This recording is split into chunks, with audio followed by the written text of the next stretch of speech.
opposite, and at the budget on Wednesday, the Chancellor will set out how we are resetting public finances and fixing the foundation so that we can get on and deliver our manifesto. Because it seems to me the ability to pay for and access legal support is in itself an imbalance in power that could put many off from taking the steps that they should feel empowered to take. And we've been able to do that whilst protecting our promise not to increase taxes on working people in their pay slips or VAT on the things that they pay for in the shops. What happens when a politician's claims collide with economic reality? This Labour MP's face says it all when confronted with the truth about OBR forecasts they clearly misrepresented. The squirming begins immediately as the host presents evidence contradicting the MP's rosy economic picture. By the third minute, the MP has abandoned their original position entirely, retreating to vague statements about global economic changes that fail to address the direct questions.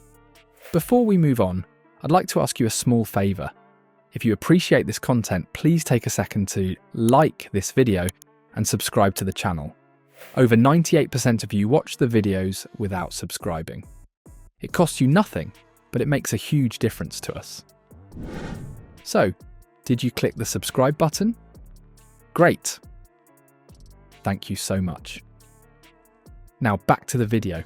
In a recent televised interview that's got everyone talking, Labour MP Darren Jones found himself backed into a rhetorical corner of his own making. The exchange began innocuously enough, with Jones confidently asserting that the Office for Budget Responsibility had forecast economic growth as a direct result of the government's policies. With the self-assurance of someone holding a winning hand, Jones specifically referenced the Spring Statement as evidence of his party's economic competence. Ability back to the economy, which is why the OBR forecast at the Spring Statement that the economy, because of our decisions here in Westminster, will result in more growth, more jobs and a larger economy over the years ahead. And so whilst we're talking about a hydrogen economy or low carbon industrial clusters or electric vehicle production, It honours its promises. The promises set out in its manifesto to protect working people. And again, he may want to reflect about his own party failing his own constituents at the last election and reflect on that before trying to lecture this government. What Jones didn't anticipate was host Camilla's immediate and devastating fact check. Within seconds, his smug certainty evaporated as Camilla presented the actual OBR figures that showed growth forecasts had been slashed, not improved. The camera caught Jones's expression shifting from confidence to confusion as the contradiction hung in the air between them. Rather than address this glaring inconsistency, Jones pivoted sharply to what political commentators recognise as the standard deflection playbook. "We inherited a bad economic legacy in 20, he stammered, attempting to shift blame to the previous Conservative government. This evasive manoeuvre only highlighted the contradiction rather than resolving it. As the interview progressed, Jones's body language betrayed his growing discomfort. His initially open posture closed, shoulders tensing, as he seemed to physically shrink from Camilla's persistent questioning. His rate of speech increased, words tumbling out in an increasingly desperate attempt to move past the awkward moment. What's particularly striking about this exchange is the evolution of Jones's defence strategy. Having abandoned his initial claim about positive OBR forecasts, he cycled through increasingly vague justifications. The specific economic data he had initially cited disappeared from his vocabulary, replaced by nebulous references to global economic changes and the impact of tariffs, factors conveniently beyond his government's control. Camilla deserves credit for her tenacity. Again, because the sheer truth of it is that the last government promised the British people promise after promise after promise, knowing that they did not have the money to pay for the bills. So artificial intelligence, or more broadly the fourth industrial revolution, is one of the very significant macro political issues of our time. And we're not debating it properly here. The economy, because of our decisions here in Westminster, will result in more growth, more jobs and a larger economy. Despite Jones's repeated attempts to redirect the conversation, she skillfully returned to the central contradiction. How could he claim the OBR forecast growth when their official projections showed the opposite? Each time she recentered the discussion, Jones's explanations became more contorted and less coherent. By the interview's end, Jones had travelled a remarkable rhetorical journey, from confidently citing OBR growth forecasts, to blaming Conservative predecessors, to claiming external global factors were responsible. What he never managed was to reconcile his initial claim with the documented reality Camilla presented. If Jones thought his economic forecast defence was awkward, what happened next revealed an even deeper credibility crisis.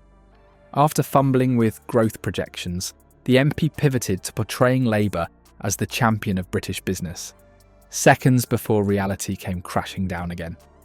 Our policies are creating a positive investment environment that supports business growth, Jones confidently declared, leaning forward with renewed assurance. But Camilla, clearly prepared for this pivot, immediately countered with devastating evidence directly from the business community. My honourable friend is right. We have a choice at this budget to either continue with the failed policies of the last government or to change them. The British people will not be surprised that our decision is to change them. This budget chose to invest in our country as opposed to continue down the path of decline, and markets respond to that because that means that we will be borrowing money to pay for things like schools and hospitals and transport infrastructure. Or I understand that the employer national insurance contribution changes, which are for bigger businesses, you'll remember we've rehearsed this above, but 50% of businesses in the UK will either pay the same or less than they did before. Let me quote Richard Walker, CEO of Iceland, she said, reading directly from her notes. He states your government is robbing businesses blind. How do you square your claim of supporting businesses with this assessment from an actual business leader? The shift in Jones's demeanour was instant. His momentary confidence evaporated as he retreated to statistics, claiming 50% of businesses in the UK will either pay the same or less than they did before. This selective framing, emphasising those unaffected rather than those harmed, betrayed his discomfort with the reality facing British employers. Camilla wasn't finished.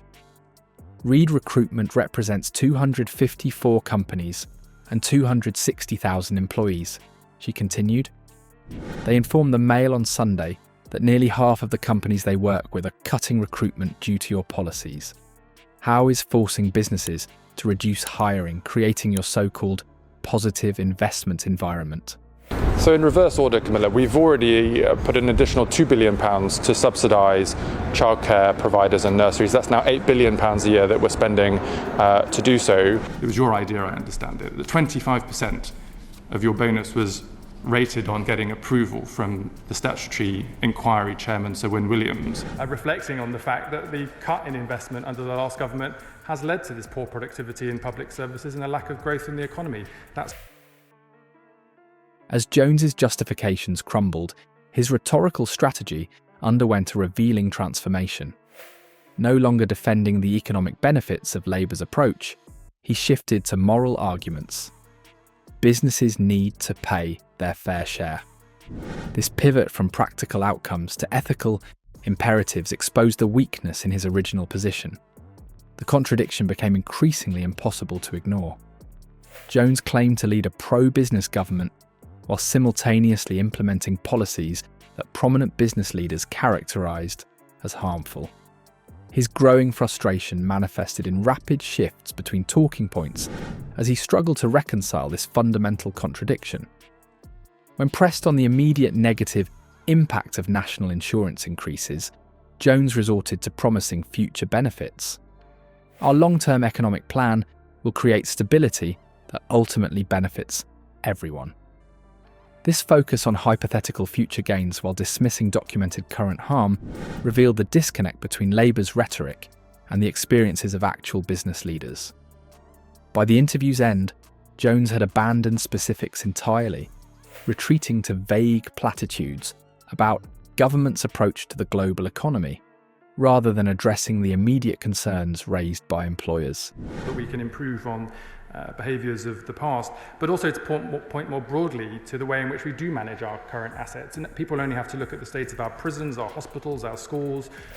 Because it seems to me the ability to pay for and access legal support is in itself an imbalance in power that could put many off from taking the steps that they should feel empowered to take. And we've been able to do that whilst protecting our promise not to increase taxes on working people in their pay slips or VAT on the things that they pay for in the shops. The pattern was unmistakable.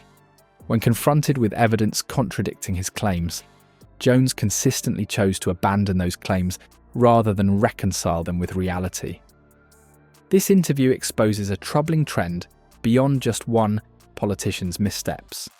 When Lee Anderson claimed households could make nutritious meals for about 30 pence a day, food campaigner Jack Monroe immediately countered that the issue wasn't cooking skills, but lack of resources and finances.